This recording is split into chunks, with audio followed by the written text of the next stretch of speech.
आप बैठिए। ऐसे नहीं चलेगा माननीय सदस्य, मैंने सबको मौका दिया, प्लीज बैठिए आप। नो, बैठिए। माननीय गृह मंत्री जी बोलेंगे। मान्यवर, माननीय सदस्य ने जो पॉइंट ऑफ ऑर्डर उठाया है, मैं इसके हार्द को सदन के सामने रखना चाहता हूं। भारत सरकार की कैबिनेट ने इस बारे में एक बिल अप्रूव कर सदन के सामने रखा। आपके द्वारा ये बिल जॉइंट पार्लियामेंट्री कमेटी को दिया गया, जिसका विपक्ष का भी बड़ा आग्रह था। कमेटी ने इस पर सुविचारित रूप से अपना मत प्रकट किया। वो जो मत प्रकट हुआ, वो मत फिर से कैबिनेट के सामने गया। कमेटी के जो सुझाव थे, ये भारत सरकार की कैबिनेट ने स्वीकार किए और अमेंडमेंट के रूप में किरण रिजिजू जी लेकर आए। ये तभी होता है जब ये ऑफिशियल अमेंडमेंट कैबिनेट की अनुमोदन के बगैर आता है। मान्यवर, मैं नहीं मानता इसमें कोई पॉइंट ऑफ ऑर्डर है, और आपका ही आग्रह था कि कमेटी जॉइंट पार्लियामेंट्री कमेटी बने। अगर कमेटी ने कोई बदलाव ही नहीं करने हैं तो ये कांग्रेस जैसी कमेटियां नहीं, हमारी लोकतांत्रिक कमेटी है मान्यवर, जो दिमाग चलाती है। कांग्रेस के जमाने में कमेटियां होती थी जो थप्पा लगाती थी। हमारी कमेटी चर्चा करती है, चर्चा के आधार पर विचार करती है और परिवर्तन करती है। अगर परिवर्तन को स्वीकार ही नहीं करना है तो कमेटी काहे को लिए है भाई?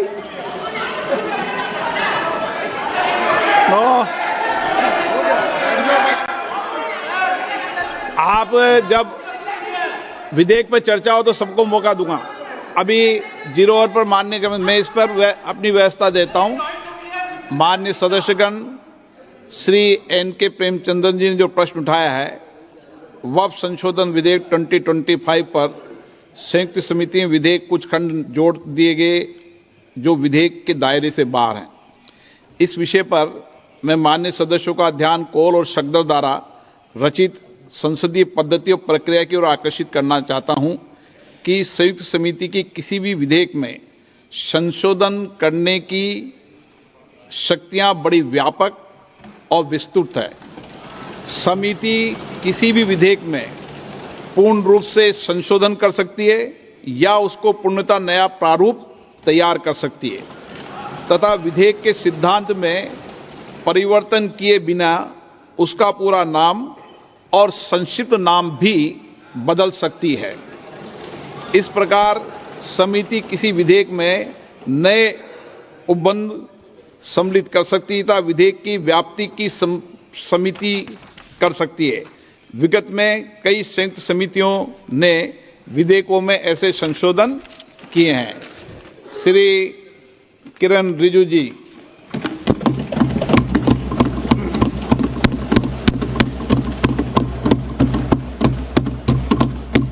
Honorable Speaker, sir, I rise to move the motion for consideration of the Waqf Amendment Bill 2025 and Mussalman Waqf Repeal Bill 2024. अध्यक्ष महोदय जी, आपने जो रूलिंग दिया है, जेपीसी के बारे में जिक्र किया है, उसी के साथ साथ जुड़ते हुए एक मिनट किरण जी, एक मिनट श्री सौगत राय जी संशोधन संख्या 108 को प्रस्तुत करें।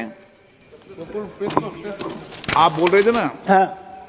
Under rule 77(2) of the rules of procedure, I propose that the Waqf Amendment Bill 2025 be recommitted for the purpose of eliciting further opinion thereon. Okay, माननीय मंत्री जी अब 12 और 16 पर अपना वक्तव्य दें।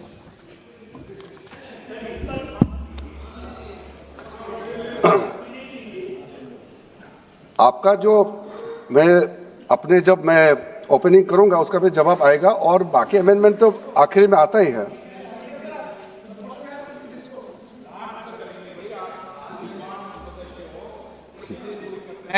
चलिए माननीय मंत्री जी। माननीय अध्यक्ष महोदय, हम सबको बहुत डिटेल में जाने का भी आवश्यकता नहीं है। कमेटी के बारे में उसका जिक्र काफी हो चुके हैं, लेकिन मैं इतना कहना चाहता हूं कि जो कमेटी इस बार दोनों सदन लोकसभा राज्यसभा मिला करके ज्वाइंट कमेटी में वक्फ अमेंडमेंट बिल पे जो चर्चा हुई है, आज तक भारत के संसदीय इतिहास में इतना व्यापक रूप से चर्चा, कंसल्टेशन और समय कभी नहीं दिया है। इसलिए मैं जो ज्वाइंट कमेटी में जितने मेंबर्स दोनों सदनों के लोकसभा और राज्यसभा में जो सदस्य उस कमेटी में थे, मेरे तरफ से सरकार की ओर से मैं धन्यवाद देता हूं, अभिनंदन करना चाहता हूं। अध्यक्ष महोदय जी, कुल मिलाकर के 97,27,772 याचिकाएं ऑनलाइन, फिजिकल, मेमोरेंडम के रूप में, रिक्वेस्ट के रूप में और सुझाव के रूप में पूरे तरह से सरकार ने देखा है, वो जेपीसी के माध्यम से हो या डायरेक्ट दिया हो, हमने सब उसको देखा है। इससे बड़ा कभी भी, इससे ज्यादा संख्या में किसी भी बिल के ऊपर में लोगों का याचिकाएं नहीं आया आज तक। कुल मिलाकर के 284 डेलीगेशन ने अलग अलग समुदाय के जो स्टेक होल्डर्स है, उन्होंने कमेटी के सामने में अपने बात को रखा है, सुझाव भी दिया है।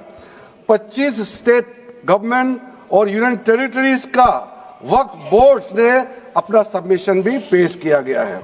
इसके अतिरिक्त कई लीगल लुमिनरीज, विद्वान लोग हैं हमारे समाज में, कम्युनिटी लीडर्स हैं, अलग अलग धार्मिक संस्थाओं का प्रतिनिधि, charitable organisation, civil society, academicians, researchers, policy makers, सब ने इस कमेटी के सामने में पेशकश किया है। उसके साथ साथ मैं कहना चाहता हूं सर, आज जब मैं जो बात रखूंगा आपके सामने में, पिछली बार जब हमने ये प्रस्तुत किए थे बिल को इस सदन में, तब भी मैंने कई बातें बताई थी। आज मैं उसको नहीं दोहराते हुए कुछ बातें मैं जोड़ूंगा और मुझे अपना बात रखने के बाद सिर्फ उम्मीद ही नहीं, पूरा यकीन है कि जो लोग इस बिल को विरोध कर रहे थे, वो हृदय में भी बदलाव होगा।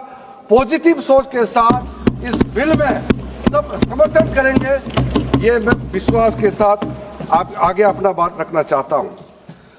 क्योंकि मैं पॉजिटिव नोट से बात रखना चाहता हूं, तो इसलिए एक मेरे जो मन की बात है मैं कहना चाहता हूं, तो इससे अच्छा संदेश जाए। किसी के बात कोई, अध्यक्ष महोदय, किसी की बात कोई बदगुमान ना समझे, इस जमीन का दर्द कभी आसमान ना समझेगा। ये मैं दिल से कह रहा हूं, क्योंकि अच्छा सोच के साथ, बड़ा दिल के साथ, खुले मन से मैं ये प्रस्ताव आपके सामने में पेश कर रहा हूं। सर, कई लोगों ने अपने अपने तरीके से बातें रखी हैं। किसी ने कहा ये प्रावधान अनकॉन्स्टिट्यूशनल है, गैर संवैधानिक है। किसी ने कहा ये इलीगल है, अनलॉफुल है। सर, ये बिल जो हम लोग जिक्र कर रहे हैं कोई नया विषय नहीं है।